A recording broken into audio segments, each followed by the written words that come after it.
ദിലീപ് നായകനായി തിയേറ്ററുകളിലേക്ക് എത്തിയ ഭാബാബായ്ക്ക് വേണ്ട കളക്ഷൻ നേടാനായില്ല. ആദ്യ ദിനം തന്നെ ബോക്സ് ഓഫീസിൽ സമ്മിശ്ര പ്രതികരണങ്ങൾ നേടിയ ചിത്രത്തിന് പിന്നീടുള്ള ദിവസങ്ങളിലും അടിതെറ്റി.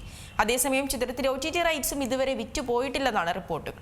ദിലീപ് നായകനായി തിയേറ്ററുകളിലേക്ക് എത്തിയ ഭാബാബായ്ക്ക് ബോക്സ് ഓഫീസിൽ പിടിച്ചു നിൽക്കാനാവുന്നില്ലെന്നാണ് റിപ്പോർട്ടുകൾ. ചിത്രം ആദ്യ ദിനം തന്നെ ബോക്സ് ഓഫീസിൽ സമ്മിശ്ര പ്രതികരണങ്ങളാണ് നേടിയത്. ക്രിസ്മസ് അവധി പോലും മുതലെടുക്കാനാകാതെ ആദ്യ വീക്കെൻഡിൽ തന്നെ ചിത്രത്തെ പ്രേക്ഷകർ കൈയൊഴിഞ്ഞു. ആദ്യ 3 ദിവസം കൊണ്ട് 33 കോടി നേടിയ ചിത്രം പിന്നീട് കളക്ഷന്റെ കാര്യത്തിൽ കിതയ്ക്കുകയായിരുന്നു. പുതിയ ക്രിസ്മസ് റിലീസുകൾ കൂടി എത്തിയതോടെ ചിത്രത്തിന് പിടിച്ചു നിൽക്കാനായില്ല. ഇപ്പോഴത്തെ പുറത്തുവരുന്ന റിപ്പോർട്ടുകൾ പ്രകാരം കേരള ബോക്സ് ഓഫീസിൽ നിന്ന് ഭാബാബ 18 ദിവസങ്ങൾ കൊണ്ട് 45 കോടി രൂപ മാത്രമാണ് നേടിയിരിക്കുന്നത്.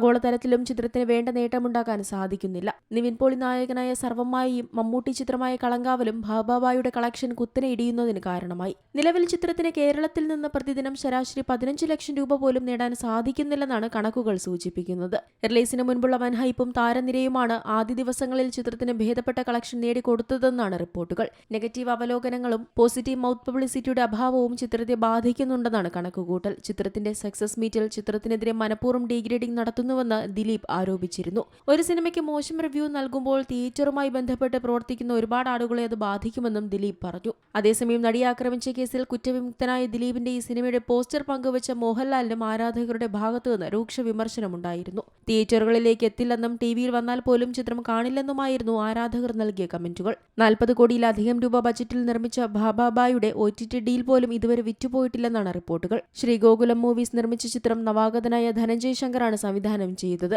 വിനീത് ശ്രീനിവാസൻ, ധ്യാൻ ശ്രീനിവാസൻ എന്നിവരും ചിത്രത്തിൽ പ്രധാന വേഷങ്ങളിലെത്തിയിരുന്നു. Entertainment desk, Zee Malayalam news.